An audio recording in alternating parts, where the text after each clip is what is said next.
Lux presents Hollywood. The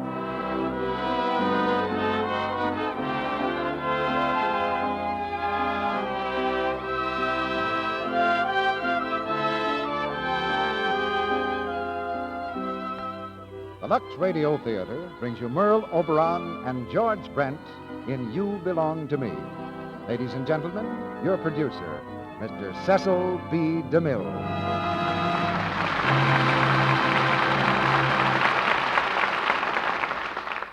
Greetings from Hollywood, ladies and gentlemen. For the next hour, we invite you to lock up your troubles and throw away the key. Tonight's play contains no plan to remake the world, no deep analysis of modern society. But in these or any other times, we believe that good entertainment is its own excuse for being. So sit back and listen to Merle Oberon and George Brent as they bring us the gaiety and romance of the current Columbia picture success, You Belong to Me. It's the story of a doctor, a very glamorous doctor, played by Merle Oberon. George Brent is the wealthy and charming sportsman who marries the lovely medico, but has rather a difficult time competing with such rivals as measles and broken clavicles. You Belong to Me is a fascinating comedy, bringing good cheer tonight to our regular audience from coast to coast, and also to the boys in the American Armed Forces all over the world who hear it too.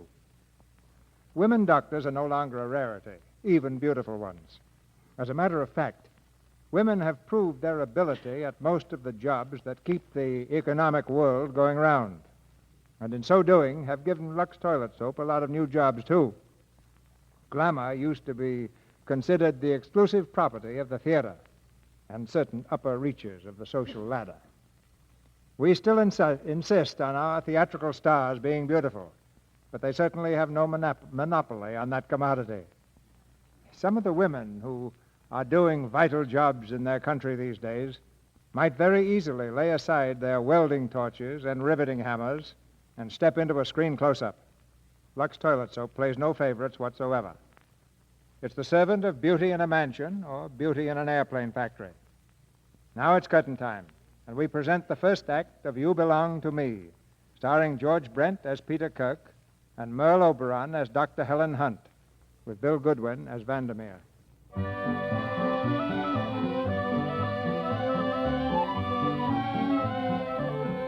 Down the snow-covered slopes of the high Sierras, a skier glides like a playful gull in flight.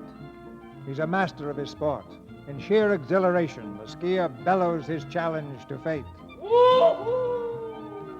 Suddenly, his ski hits a hidden boulder. He zooms through space like a giant pinwheel, bounces off a tree, and dives head foremost into a snowbank. 1 hour later, he regains consciousness. He opens his eyes to see bending over him a very lovely young woman. Oh, what happened? Take it easy. You'll be all right. Oh, sure. I'm fine. I've sent back to the hotel for a dog sled. Don't try to move. I remember now. I was coming down the hill. You were standing at the bottom all alone. You looked so pretty, and I tried to show off. That was an hour ago. Oh. You know, you aren't pretty. You're beautiful. Up, Tag. Up, Wolf. Here's the sled coming. Just relax now. I'll hold your head. You will? Oh, thank you.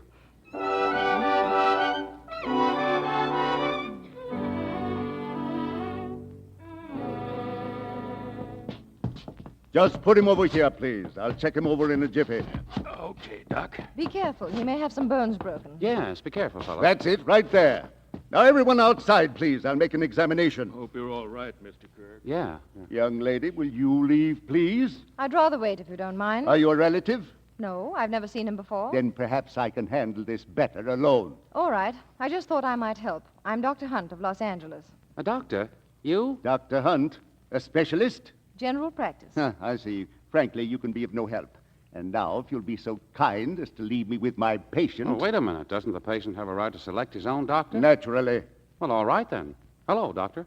Hello. I'm at your mercy. You're the boss, Dr. Hunt. Thank you. Just lie back, please. Dr. Hunt, Mr. Kirk is an important man. I intend to call in specialists. For what? Yes. For what? Dr. Hunt, the Medical Association shall hear about this. Well, what'll you tell them? That I picked another doctor in preference to you? You want the other one hung? We'll engage your services immediately, Doctor, for X-rays. What? Let me see. At the scene of the accident, I noted contusion and a small hematoma of the right posterior parietal region. The absence of bradycardia indicated very little concussion, but take a shot of his head to make sure. There may be a Pott's fracture on the left side and a crack in the tibia and fibula higher up. So we'll take a shot of the whole leg. As soon as you're ready, Doctor. Very well. We told him that time, didn't we?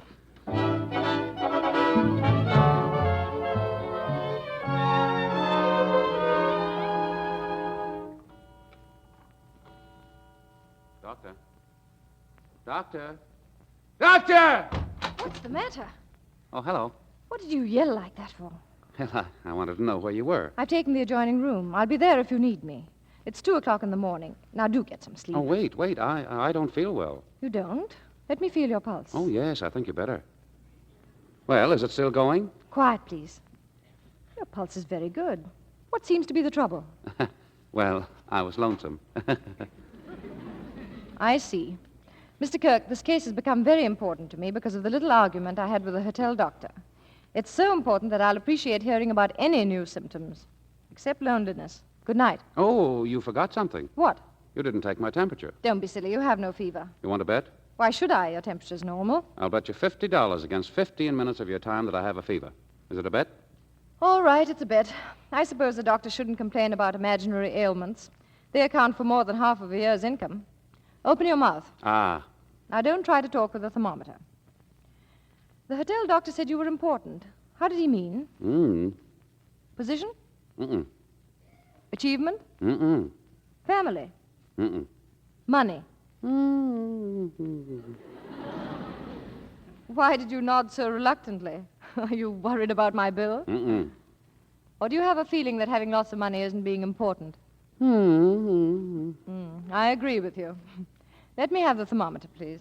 Well, It isn't much, but it's 99.6. it's a fever. Yes, it is. Well, make yourself comfortable. I own the next 15 minutes. Well, Doctor, Wait. Open your mouth again. What for? Open it. Say ah. Ah. Ah. Ah. You seemed pretty certain about that fever, didn't you? Anybody knows a thing like that? I'd say that throat's been sore for several days. What would you say? Maybe. You had a fever this morning, didn't you? Oh, it was nothing. Now, Doctor, Open your mouth. say, listen. Open. I own this 15 minutes. I want to talk. You can talk after I swab that throat. Ah. Oh, all right. Fine. Yeah, it's lovely. If there's anything I enjoy, it's having a beautiful woman swab out my throat. Why were you skiing with a sore throat? What should I do? Lie around waiting for her to get well? Certainly. By the way, Mr. Sure Thing Better, I have bad news for you. Your x-rays showed there are no fractures whatsoever. What's bad about that? Normally, you could be up and about by tomorrow. But now I'm going to keep you in bed until your throat is cleared. Well, it's a pleasure, as long as you're here with me. I happen to be on a vacation. I'll check with you at night, but that's all. Oh, no. You said my case meant a lot to you. It does. But anything I'm worried about would happen tonight. Oh, you don't know me. I'm liable to have a relapse 3 days from now. While you're out having the time of your life. Wouldn't that look great in the papers? Patient deceased while doctor skis. It's not even good poetry. Where are you going? To bed. I told you I came here for a rest. What about our bet? All right. The time is yours. Fine. Have you read any good books lately? Tell me, are there many lady doctors? A few, As beautiful as you? no doubt. The time I've wasted being well. Can you imagine a hospital with nothing but women doctors all flitting from room to room, laying cool hands on your head? Oh, boy. How old are you, Mr. Kirk? Why? The last male patient I had who talked like that was 73. Of course, his age was his alibi. No, well, I'm sorry. I was going to say finally that I think you're wonderful. I suppose that's rather monotonous, too, isn't it? If I say yes, I'm conceited. But that's the answer. May I leave now, please? I'm very tired. Of course, I'm sorry. When will I see you again? Sometime tomorrow. It was selfish of me to keep you up.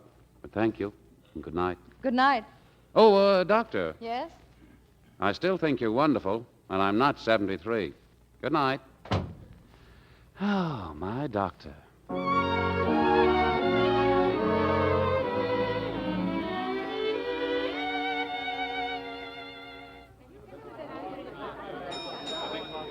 Front boy, room 216. Oh, clerk, if my patient wants me, I'll be out in the skating rink. Yes, Dr. Hunt.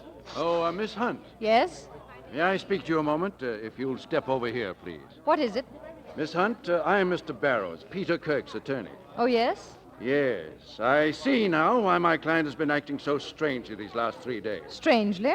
Of course, you know that Mr. Kirk is able to afford the finest medical care money can buy. I've heard insinuations to that effect. The resident doctor says you refuse to let him call in specialists. Mr. Kirk may do that any time he sees fit. And that isn't the point. I've checked your record and found that you've been in practice only 3 years. In general practice at that. I'm quite willing to turn the case over to any physician Mr. Kirk may name. He has already refused to see 3 of the finest specialists in Los Angeles. Why? He says he has a doctor. Then what am I supposed to do? My client is quite impressionable, Miss Hunt. Doctor. As I said, he's very impressionable. To put it plainly, Miss Hunt... Doctor. All right, doctor. To put it plainly, you appeal to him not as a doctor, but as a woman. Oh, and how did you decide that? Well, I have eyes, and I know my client. Dr. Hunt. As an ethical member of the medical profession, will you explain to Mr. Kirk that he needs more specialized attention than you are able to provide? No, Why not? because Mr. Kirk's chief ailment right now is a sore throat. There are no broken bones, his head isn't cracked, and as long as he wants to be my patient, he'll be my patient. Furthermore, Mr. What's-Your-Name, you'd better stop worrying about your client and consider yourself, because you're an incipient alopecia if I ever saw one. What's that? You'll find out. Good day.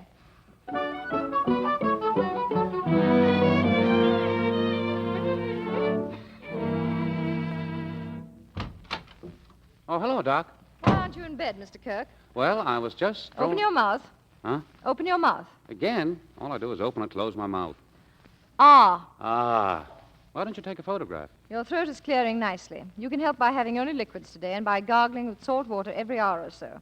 You probably still have a slight temperature, but that's to be expected. Say, what's the matter with you? Apparently, there aren't going to be any after effects from your fall, so if you feel well tomorrow, get up and do anything you darned well please. But if Mr. Barrows decides that your financial position necessitates calling in 18 specialists with long beards, let him call them in, because I'm through with this case right now. Oh, so you talked to Barrows. That has nothing to do with it. You're well, and I have work to do back in town. I'm leaving right now. Well, won't you stay? I'll be glad to pay you for your full time.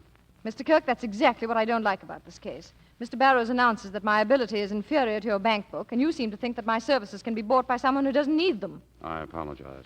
That was stupid of me. I guess I should apologize, too.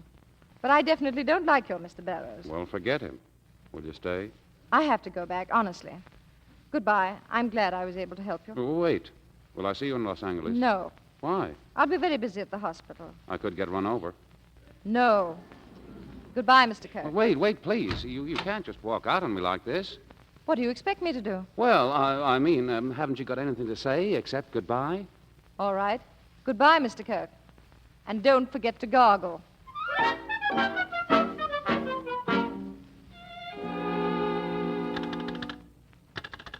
Hello. Hello. Is this the desk? Listen, this is Peter Kirk.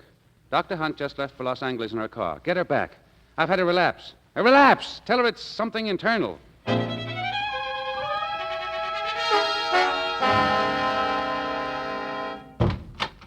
Oh. Mr. Kirk, what's the matter? Oh, doctor. What happened to you? Where's the house doctor? Why isn't he here? Huh? The house doctor, where is he? Oh, he's sick. Are you in pain? Oh, terribly. Where? All over. First it's in my chest, and then it's in my head and my arms, and it sort of travels. Oh, I see. And just where is it now, Mr. Kirk? Now? Oh, I can't locate it now. Mr. Kirk, do you realize what you've done? When I refused to call in specialists on this case, I staked my whole reputation on your being well. Have you any idea the torture I went through when I received this fake call? Oh, I'm sorry. I never thought. What if you had suffered an internal hemorrhage? Where would I be? Where would I be? This isn't funny. I know. It's tragic. More than you know. What do you mean by that? Well, I brought you back here for a definite reason, and now I'm licked before I start. Start what? Well, look, just sit down and tell me something. Now, don't get excited or anything. Just tell me. Do you have a feeling that someday we'll be married? What? Now, easy now. I didn't say today or tomorrow, but someday. Of course not. There, you see? That's why I don't want you to leave so quickly. I thought you should know these things before you go back to town. Well, thank you very much. Yes. I knew it the moment I met you. Of course, I had the advantage because I'd been unconscious and had a fever. This is crazy, absolutely crazy. You're not even proposing. You're telling me. Oh, I'll propose later, naturally. I just wanted you to understand things as I see them before you leave. Is that all? Yes, except that I think I love you very much, and I promise to be a faithful and considerate husband, May I leave now? if you wish. Thank you. Mr. Kirk, whatever type of woman you've known is your business. But I can assure you that this sort of talk doesn't appeal to me at all. Well, if I've done wrong, I apologize. You certainly have. You've made a childish attempt to sweep me off my feet with the most insincere line of emotionalism I've ever heard in my life. I told you I'm in love with you, and I meant it.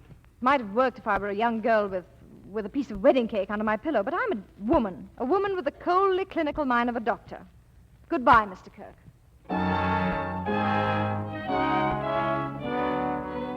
Peter Kirk marries Lady Doctor. Playboy weds female medico. She looked down my throat, says young millionaire. It was love at first sight.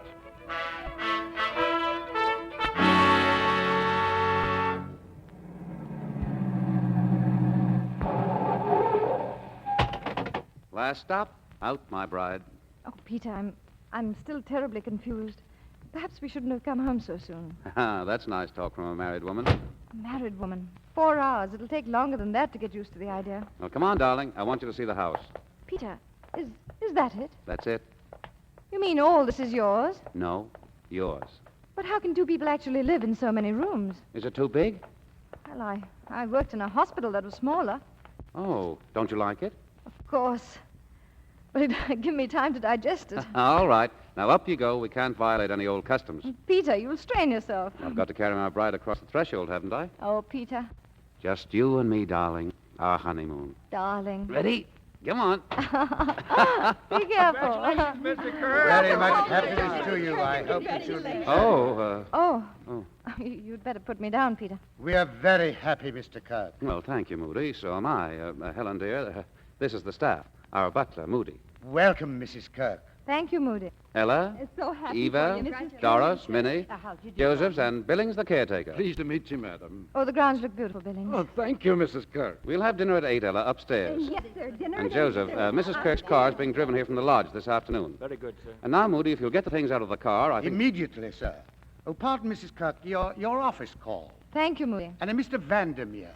Vandermeer, oh, thank you. Yes, ma'am. Say, how did they get our number? I wired my office. How about Mr. Vandermeer? He got the number from the office, probably. Peter, I'd like to see the rest of the house. Oh, sure, but say, this man who called, who is he? Van? Yes, Mr. Vandermeer. One of my patients. Well, is he 73, too? No, a few years older than you. Oh, I didn't know you had any younger men patients. I had you, didn't I?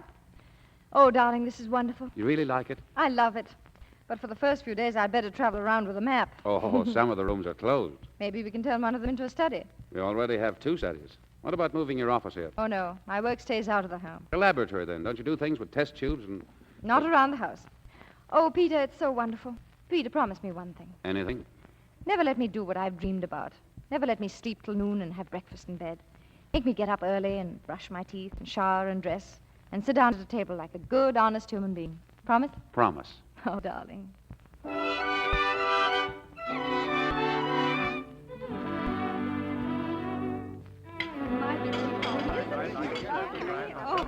Is the dinner ready to be served? Yes, I'm just getting ready to take it up to them. I will take it up, Ella. Oh, Mr. Moody. Please, let me have the tray. Oh, isn't it romantic, though? Dinner upstairs. Joseph says they have the phonograph on and they're playing nothing but love songs. I'm so excited I can't breathe. The tray, please. Oh, here, but I wish you'd let me take it, Mr. Moody. Oh, dear. Moody.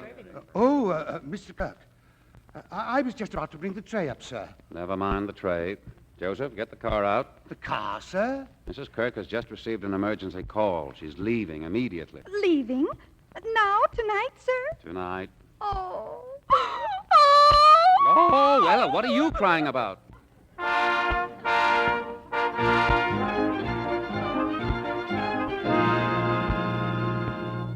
Well, the car's waiting. Oh, Peter, this is terrible, I know. But Mrs. Roberts is an old woman, dear, and she's very ill. I have to go to her. I know, sure. But I still feel like a bride left waiting at the church.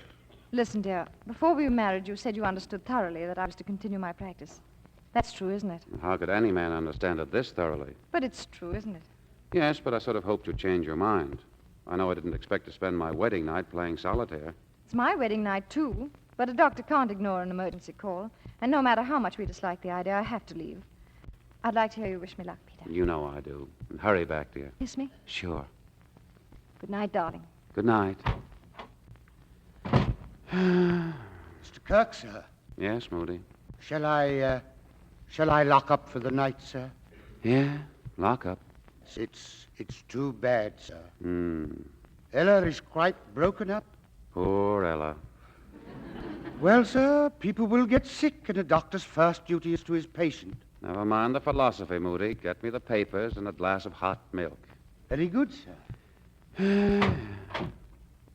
Peter! Oh, darling, you've come back. I knew you would. I knew you couldn't leave. Not without my stethoscope. Here it is. Good night, dear. Oh.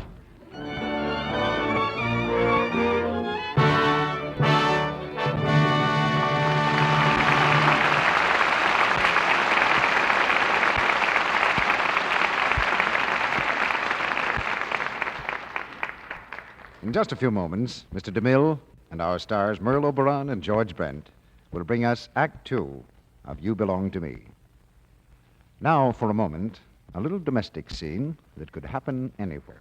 Well, look at my little wife. Must be a special occasion, eh? Hello, dear. What makes you think it's a special occasion? I'm not dressed up, really. Just these bows in my hair. Yeah, I see now. That's not a new dress, but you look awful good Oh, somehow. Bobby, you're a darling. You never let me down. As a matter of fact, tonight is a sort of special occasion. Know why? Can't even make a guess. Well, you see, I've been making an experiment. A 30-day beauty experiment.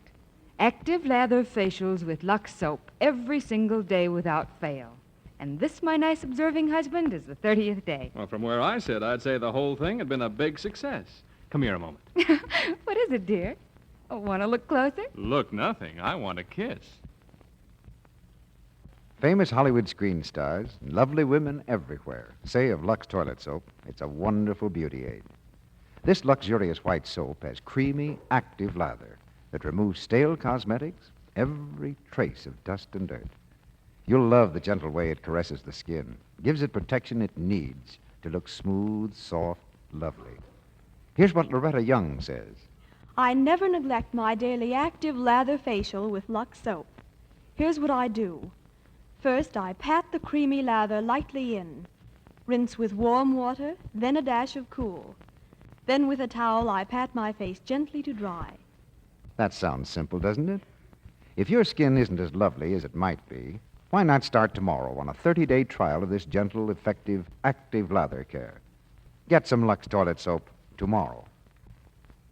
Now, our producer, Mr. DeMille.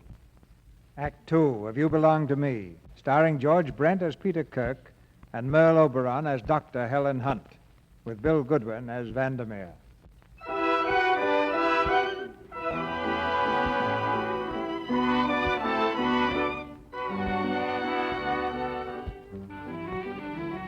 The wedding night is over.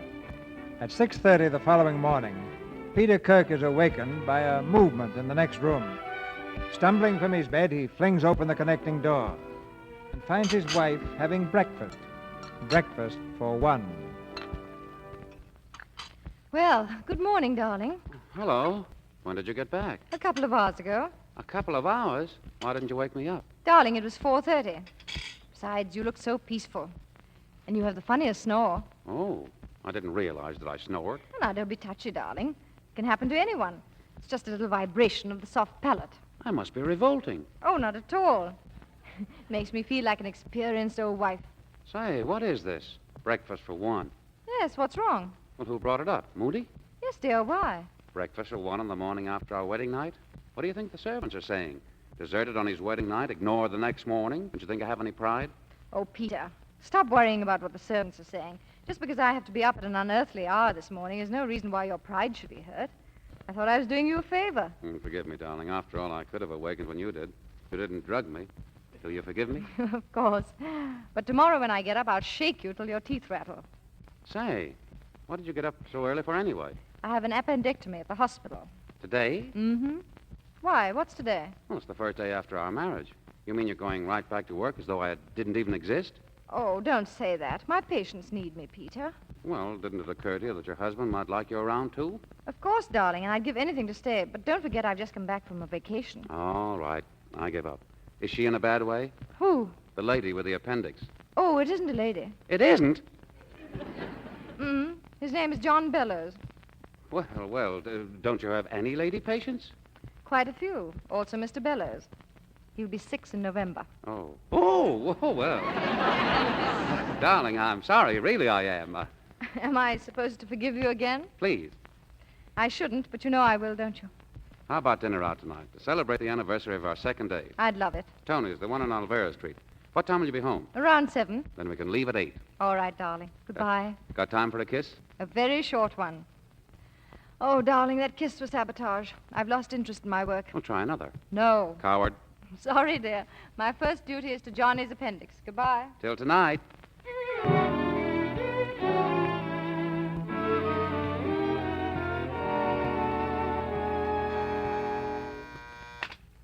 Good morning, Lakewood Country Club. Mr. Kirk, I believe he's out on the golf course, but I can give him a message when he returns. Very well, sir.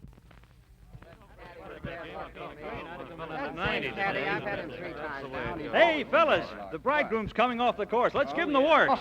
Lay off, Lop. Your wit's about as subtle as a snowplow. Hey, Kirk, how do you like married life? Hiya, fellas. Congratulations, Pete. Well, thanks, Gulliver. And pay no attention to the ribs. Hey, where's the bride, Kirk? On her honeymoon? No, she's working. Working with all your dough? Oh, that's right. She's a sawbones, isn't she? A doctor, yes. I knew a lady barber once. Very funny, very funny. Say, how does it feel being married to a doctor? Oh, fine. Say, when a lady doctor marries, does she change her name or yours? Oh, cut it out. Well, from the looks of the bride's picture in the papers, Peter, I'd say watch out for sick wolves. Yeah. I don't feel so well myself. Say, do you take appointments for the bride? That's enough, Lop. It was enough before they started. Come on, guys, break it up. Say, wait a minute. Dr. Helen Hunt, of course, sure. What about her? Well, Jim Vandermeer. What? Yeah, Jim Vandermeer. Well, he's been raving about Dr. Hunt for months. Well, I'm complimented. Well, you know him, don't you? He's a member here. No, I don't. Sure, that tall, good-looking guy. He's the best-looking fellow in the club. Oh, yeah? Strictly a lady's delight. That's him. He's been leaving here early every afternoon for a treatment. Oh, what's wrong with him? I don't know. I do. What? Nothing. All right, Lop, stand up. Huh? Why? Stand up. What for? I don't like you, Lop. Oh!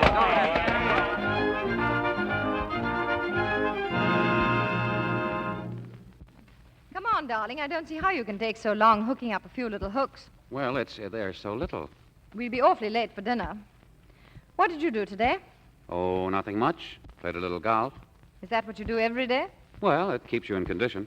Oh, sure. Mm-hmm. How was business? Business? Oh, as usual. Many customers? You mean patients. About the same. Somebody mentioned one of your men patients today. Who? Jim Vandermeer. Oh, Van. Yes, we talked about him yesterday, remember? I've been treating him for some time. Is he what you'd call nice looking? I don't know. Why? Well, don't you know him very well? Peter, what did you hear? Oh, nothing. You've heard something, obviously. I'd better set you straight. Before I met you, Van asked me to marry him. I said no. That's that, and that's all. Oh, it went that far. What do you mean? Well, what's wrong with him? I mean, what are you treating him for? A fractured scapula. Oh, well, how did it happen? He was skiing. Huh? Skiing. Oh, don't tell me he fell practically at your feet. He did. I thought I was being original. He had a multiple fracture of the scapula, which requires several months of heat treatments. That's the only reason I still see him. I'm sorry. Do you know what's wrong with me? Yes, I certainly do. You're jealous. Yes. You're jealous of the man I refused to marry, and you're the man I married. It's silly, I know. Anyway, I feel better now. Then so do I. Let's go to dinner. Oh, just one more question. Far away. Where is that place he's hurt? The scapula? The shoulder blade. Oh, fine.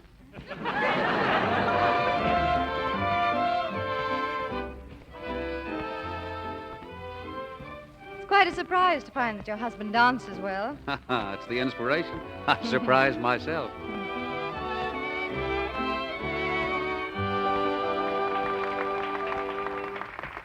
Sit down, dear. Oh, you know, this is just about the time the phone rang last night. Oh, well, no one knows where you are tonight, do they? No one. Oh, good. A toast to all the men who could have invented the telephone but didn't.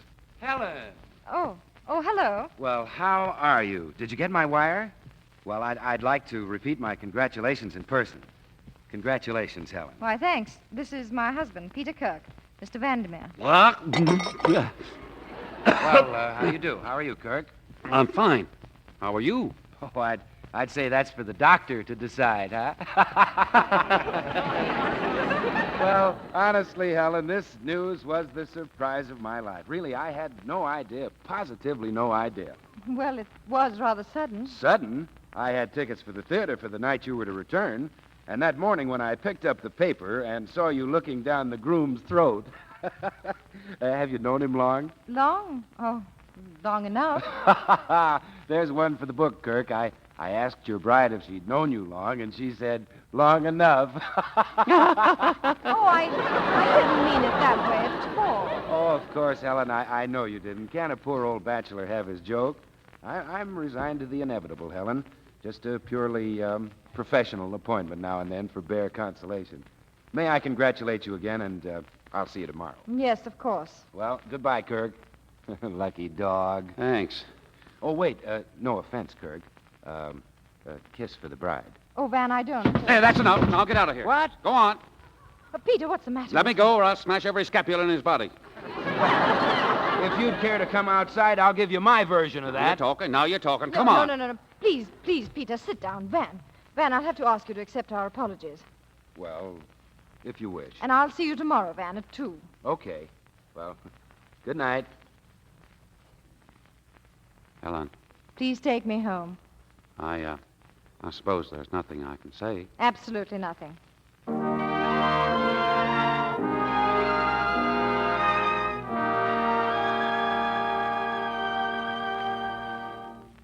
Good night, Peter. Good night. Well, what do you mean? Why are you going in the guest room? I'm sleeping there tonight. Oh. May I say something? May I say it for you? You've acted like a child. We've been married 2 days, and you've violated every rule in existence as to how to treat a wife. But listen, it was Vandermeer I was going to sock, not you. What are you trying to do? Insult my patience so I'll be driven out of practice? Well, darling, tonight you saw me as I am. Jealous, short-tempered, and acting like a fool. I've never been this way before. And the only explanation is that I love you so much I don't know what I'm doing. How long it's going to last, I have no idea.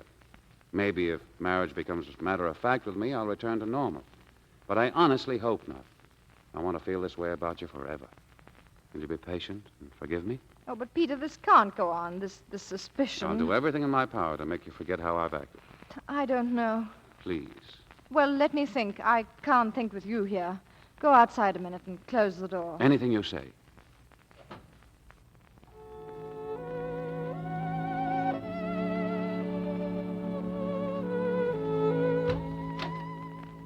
Peter, Yes? I've thought it over. Well? I can't think anyway, so come in, Peter, and close the door.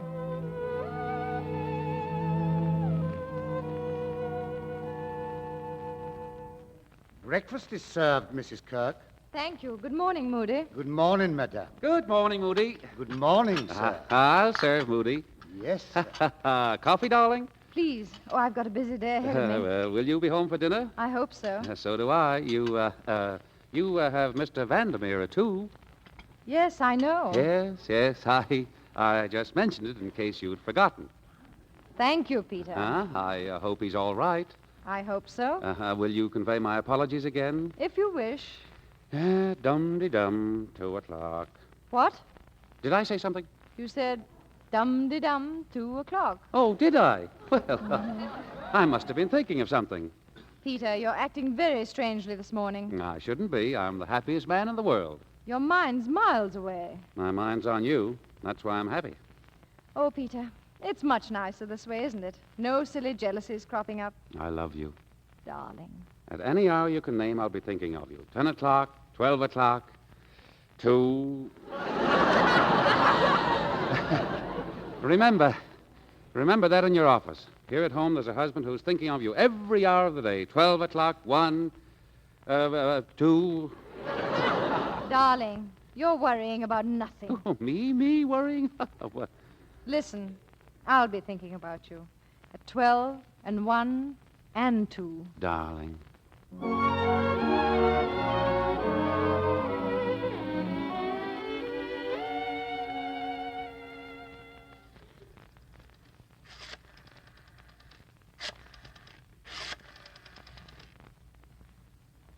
Hello?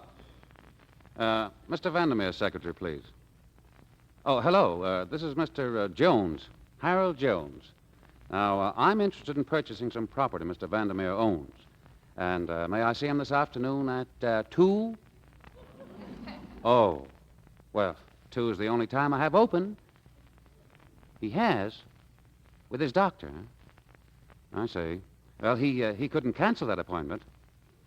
Uh-huh. All right. Goodbye. 12 o'clock, 1 o'clock, 2.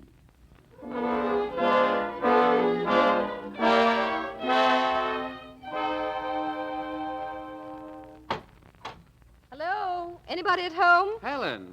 Hello, darling. Well, you made it for dinner. I told you I'd try. Hey, listen, look at me. Do I look different? No. Well, I am. Helen, I've won a battle. What battle? With myself. I'll be honest, honey. When you left here this morning, I was raging inside with jealousy, imagining all sorts of crazy things about you and Vandermeer. Why, for a while, I even considered going to your office and throwing Vandermeer out bodily. But I fought this battle with myself, and I won. You're not jealous anymore? You won't imagine things? Never. I've changed completely. Well, I'm certainly glad to hear that, because I didn't see Vandermeer this afternoon. Huh? You didn't see him? No, I'm going to his house tonight. Tonight? He's ill, too ill to leave his house. I was supposed to go there straight from the office, but I wanted to see you, even if it was only for a few minutes. But Vandermeer's house at night? Well, is this the changed Mr. Kirk talking? Oh, I'm sorry. Is it that scapula again? No, flu. Flu? Well, he was at his office today. Was he? How do you know? Somebody told me. He left there at noon. Now listen, dear. You fought a battle and you've won it. That's fine, and I'm proud of you. Make me stay proud of you. All right. Are you leaving right now? Right now, darling. I'll be back in an hour. I'll walk to the car with you. Don't bother, dear. If you like, I'll drive you to Vandermeer's. No, thanks. You'd better wait here. But look, the moon's out. Why, I feel like a kid in high school. Peter, you're happy? Honestly? No, I've never been happier. I want so much for this marriage to be a success. Above all else, it must be. It will be, darling. I'll hurry back. Take your time, dear. I won't worry. Goodbye. Bye. Is she gone, sir? Again? Yes, an emergency call. Dear me, and dinner, sir. Well, Mrs. Kirk will be back by 8. She's only gone to Mr. Vandermeer's. Mr. Vandermeer, sir? Yes. Why do you say it that way? Well, it was the surprise, sir. I saw Mr. Vandermeer's cook at the market today, and she said Mr. Vandermeer was in excellent health. She did? Yes, sir. Was it an accident? No, probably the flu. They say it hit you like a thunderbolt. Ah, yes, sir. Sure. Why, you never can tell about the flu. I mean, 1 minute you're fine, and then the next... Moody! Yes, sir? Tell Joseph to get my car, quick!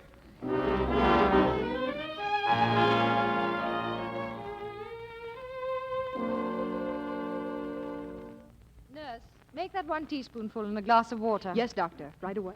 Oh, how am I? Van, you're about as original as a piece of carbon paper. Along with some 30,000 others, you have a plain old case of flu. Feel like a dish rag. Naturally. How's your back? Oh, all right. If it hurts, it's the flu, not your scapula. I saw your x-rays and you're all right. Mm-hmm. Dr. Hunt. Well, nurse, where's the medicine? Doctor, there's a man climbing the ivy outside the window. What? A man. I saw him from the bathroom. He's looking in this window now. Well, don't look. Nurse, call the police. Yes, sir. No, wait. If he sees her go out now, he'll get suspicious and leave. Just go about things normally, and maybe I'll be able to get a look at him. Good idea. We can give a complete description to the police. Sit down, nurse. Yes, sir. I'll work around to the side of the bed here, then I'll take a quick jump and open the window. Well, be careful now. Don't worry. He's there. I saw something. Don't look. Are you sure it wasn't the cat? A cat with a hat and coat? It was a man. All right. Here I go. Oh! Oh, hello, Helen.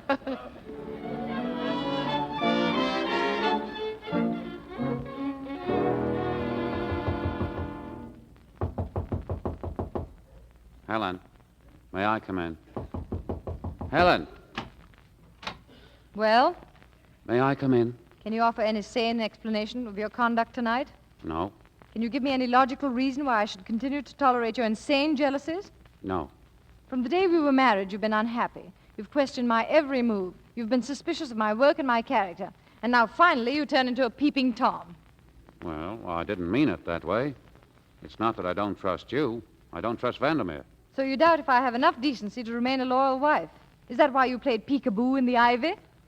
Oh, that isn't it. Peter Kirk, you're the most tragic case I've ever met. Just because money has been dumped into your lap, you choose to be completely without purpose or ambition. Was having money a crime? No, not when you can point to something you can be proud of. You haven't a single useful activity. So to occupy your idle talents, you set about destroying our happiness. But, darling, the only trouble is you're away so much. There's no need for you to work. We've discussed that. You knew I was going to continue my practice. Well, I thought maybe that... Maybe what? That I'd throw aside something I can do that's worthwhile and become as idle and purposeless as you? No, thanks, Peter. I have to have a reason for being on Earth. Oh, is that the way you feel about me? Well, it's nice to know. Much as I love you, Peter, we can't go on like this. But I'm in no mood to make a calm decision tonight. For the sake of both of us, we'd better leave that till the morning. Good night. Oh, wait, Helen, listen. No. Helen, open the door. Helen! I said good night, and I meant it. Oh, all right. Good night. We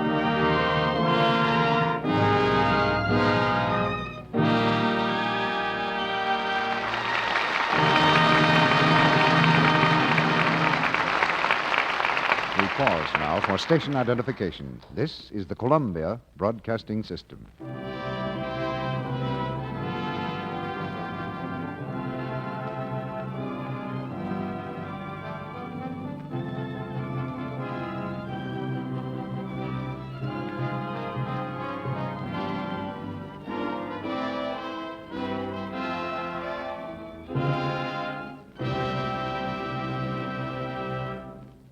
After a brief intermission, Mr. DeMille presents Merle Oberon and George Brent in Act 3 of You Belong to Me.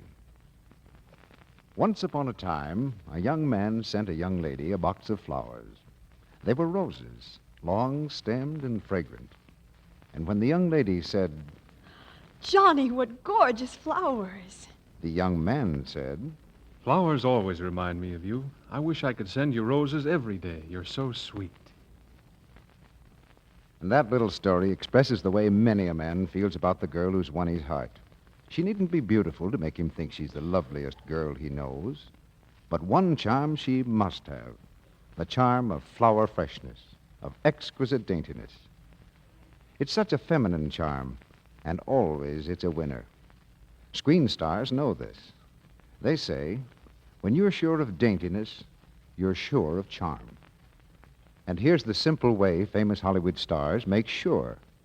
They use their complexion soap, smooth white Lux toilet soap, as a daily bath soap, too. Lovely Joan Bennett says, Lux Soap's active lather is so gentle, so thorough, leaves skin really fresh and sweet. try this luxurious bath as a quick beauty pickup. Let the generous, creamy Lux soap lather carry away every trace of the day's dust and dirt. When you step out of a Lux toilet soap bath, your skin feels satin smooth. It's fresh and sweet. Perfumed, too, with a delicate, flower-like fragrance. And you'll find Lux toilet soap economical because it's hard-milled, can be used to the last thin sliver. Why not get 3 cakes of this fine, fragrant white soap tomorrow? Now, Mr. DeMille returns to the microphone. The curtain rises on the 3rd act of You Belong to Me, starring George Brent and Merle Oberon.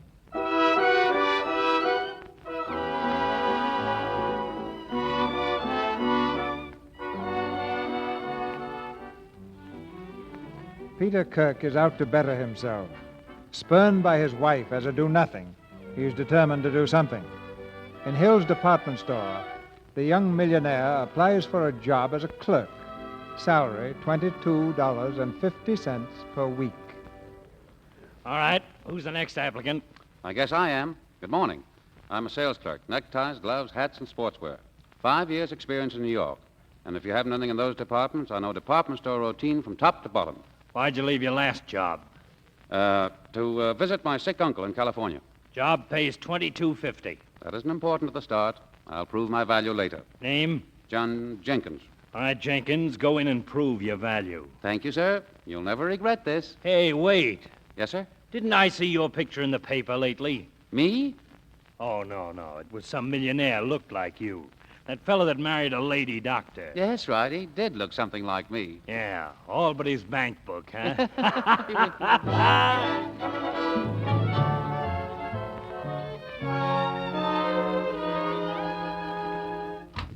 Good morning, Emma. Oh, good morning, Dr. Hunt. Any calls? Yes, Mr. Kirk. Mr. Kirk, when? Just a minute ago. Did he leave any message? Well, he didn't have time to talk. He said he was busy. Where is he? That's all I want to know. He's at Hill's department store, counter 7, main floor. And if you can't find him, ask for Mr. Jenkins. What does that mean? I don't know, Doctor. He's your husband.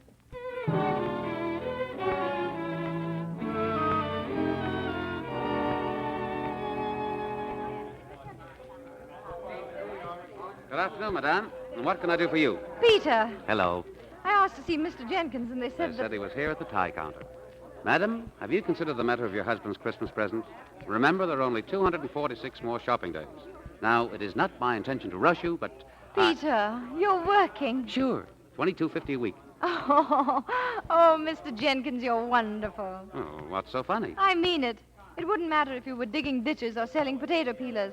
To see you actually working and making yourself useful is the greatest thrill I've ever had. Darling, you were right last night. This is all I needed to get me out of that rut of doing nothing and waiting for the worst to happen. I like the feeling work gives you, that you're important enough to be paid for doing something. You know, it makes you want to do more, to better yourself. And I will, too. It's quite a feeling. Darling. Yes, dear? Young man, are these the 59-cent ties you advertise? Oh, yes, madam. Well, they're terrible. Well, not to everyone, madam. Perhaps to a woman with exceptional taste like you. Well, I know my colors. Now, here's another type. Do you notice the quality of those red stripes? Not blaring out as individual bars, but blending softly and easily with the blue. Yes. Well, this tie sells for $5. $5? In New York and Chicago, but not here. Oh. During our sale, you may have this for $4.39. An imported tie which we absolutely cannot replace in stock. Well, could you wrap it as a gift? Certainly, madam. Just step to the end of the counter. Thank you. And thank you. Oh, Miss Bertle, cash, please, and wrap as a gift. Mr. Jenkins, as a tie salesman, you're absolutely unbeatable. How about as a husband? Have you made up your mind yet? I have. Well? Peter, everything that's happened before is a bad dream. Today is a new start, and it's perfect. This job may be small, but it's only the beginning. Why, with your talent, you'll be running the store in a year. You mean everything is all right? Don't you understand? I love you so much, and I'm so proud of you. There isn't anything in the world that could make me happier. Darling, kiss me. Peter. Young man, Yes? Oh, dear. Goodbye, darling. See you tonight. Bye. I'll have another tie just like this, please, young man. Certainly, madam. And young man, Yes, madam. you've got lipstick. Oh.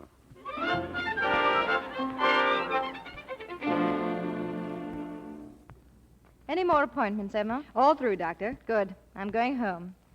Emma, for 3 years you've been wanting to visit your folks back east.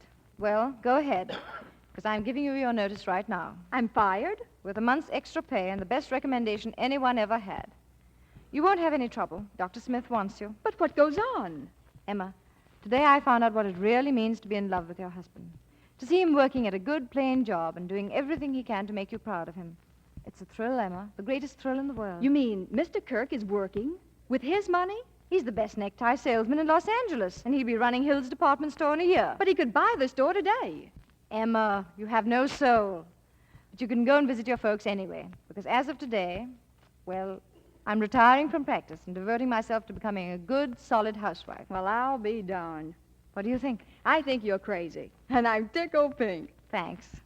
You know, Emma, I had the wrong slant on marriage, asking everything and sacrificing nothing. I'll miss my work, naturally, but my husband has more than made up for it, and I'm glad. Now you're talking. We're getting rid of everything I own here. Give Dr. Smith a break on the patients. Who could use the books? Well, why not the county medical library? Good. And call the county hospital and turn over all my equipment to any deserving young doctor they name. A great start for a fine young man in a wonderful profession. Gosh, I feel good. You even sound good. Good night, Emma. I've got a date with my husband. Night.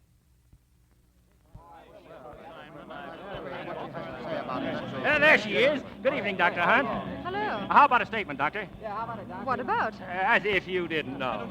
Who are you? What is this all about? We, lady, are the press. Yeah, and we want something from you on the Kirk case. Kirk? Your husband, Doctor, remember? What's happened to him? Don't you read the papers, Doctor? Please tell me. Here, look at the early edition. Thank you.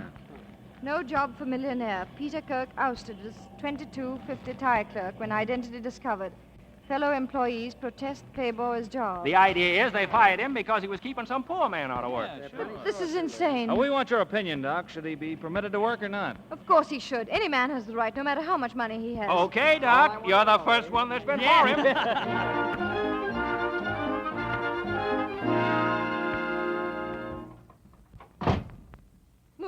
Moody, is Mr. Kirk at home? He was, Mrs. Kirk, but he's gone again. Gone? Where? I don't know, ma'am. He was upset about getting a job and being fired.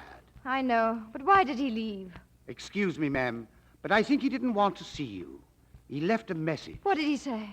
It was something about not to lose faith in him. He'd make good somehow, and he won't come back till he does. Oh, Peter. Moody, call the newspapers. Get me the classified ads. The personal column.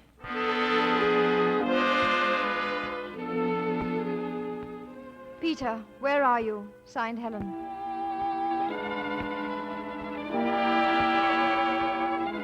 Peter, come home at once.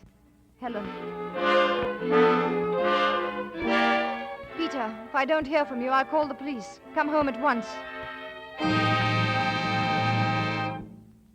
Hello? Hello? Yes, she's here, I said. Hold on, please. Mrs. Kirk, it's for you. Give it to me, Moody. Hello? Yes, this is Dr. Hunt. My husband is where? Who's this? Central Hospital. I'll be right over. Wait, what's the matter with him? Hello? Hello?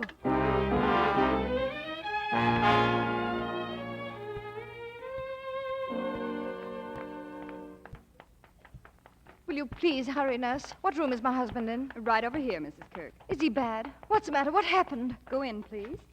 Peter! Hiya, Helen. Come in. Oh, Peter, what? I thought you were hurt or sick. Me? Oh, I'm fine. So you were faking again. Isn't it enough that you left me without a word of explanation? That I haven't heard anything from you in 4 days? Why do you add to the torture by pretending to be on your deathbed? I pretended nothing. My secretary called to have you meet me here. Now, sit down.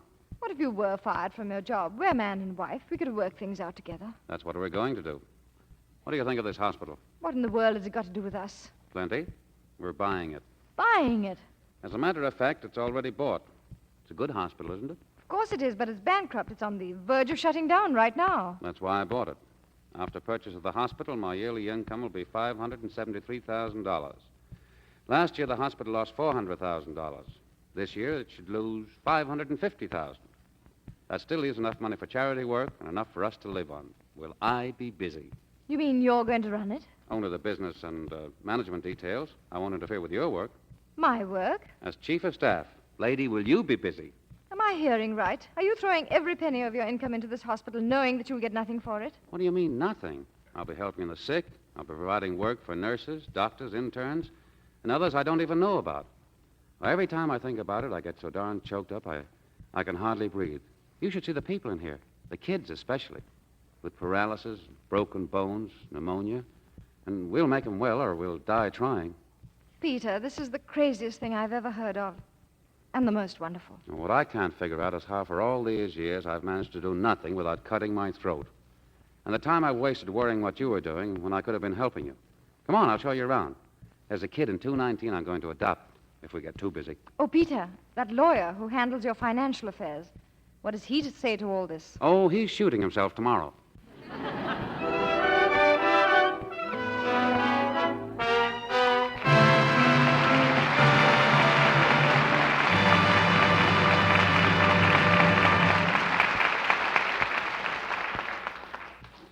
You belong to me, belongs to our pleasant memories now. But Merle Oberon and George Brent are coming back for a curtain call. Dr. Oberon, the microphone is yours. Thank you, Doctor. I'm delighted to be here again. If a nurse walked by now, I'd be sure this was a hospital. What kind of a doctor are you, C.B.? A veterinarian? George, you should read the papers. The University of Southern California conferred an honorary doctor's degree on him at the annual commencement. Doctor of Fine Arts. Well, congratulations, C.B. That's a very great honor. Yes, it was quite a thrill, George. And it was a thrill just to see the commencement at the University of Southern California this year. Because for almost all the men graduates, it was an immediate prelude to entry into some branch of the armed service. And that's true at every college and university in the country. Well, the current rapid expansion in the armed forces must be presenting a tremendous challenge to an organization like the USO. The USO has done a great job all along, George. But now it has an international job. And to do it right, they need $32 million Exactly what will the money be used for, CB? to take homesickness out of the Army and Navy and make Uncle Sam Jr. feel at home. That's why Sam Jr., when he goes to town on leave, can visit 900 recreational clubs in this country, or 40 overseas. During the next year, while he's in camp, he may see any one of 6,000 shows put on by the USO. And if you've ever seen a lonesome soldier's face break into a grin, you know how important those shows are for Uncle Sam Jr. Well, if 130 million people get behind the USO, that $32 million should come easily. I suppose the best place to make a contribution is the local USO headquarters. Yes, the USO headquarters where you live. But if you can't find it, send your contribution to the USO at the Empire State Building, New York City. We'll give that address again later. And don't wait for someone to ask you to give. The USO needs money, and Uncle Sam Jr. needs the USO right now. What about next week's play, CB? I can tell you something about it, George, what makes it possible.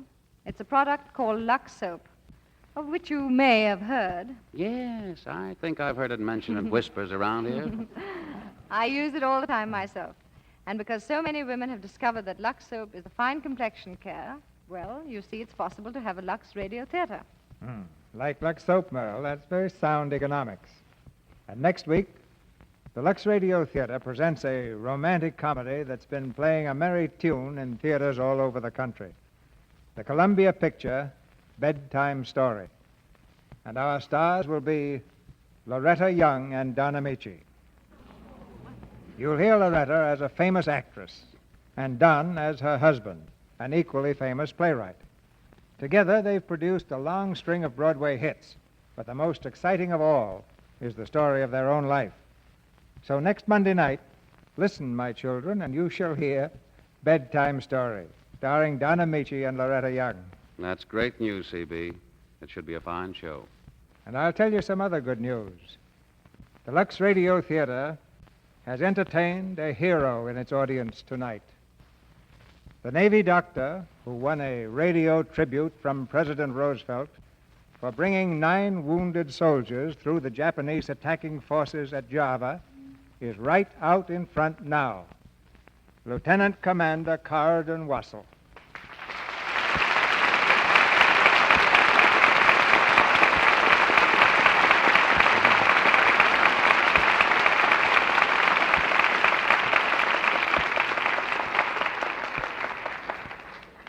And tomorrow, we start work on a picture that tells his heroic story.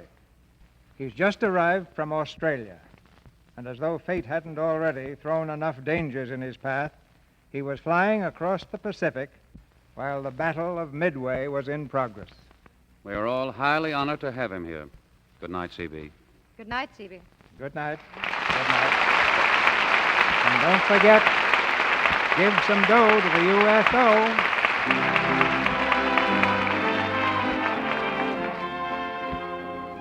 Our sponsors, the makers of Lux Toilet Soap, join me in inviting you to be with us again next Monday night when the Lux Radio Theatre presents Loretta Young and Don Amici in Bedtime Story.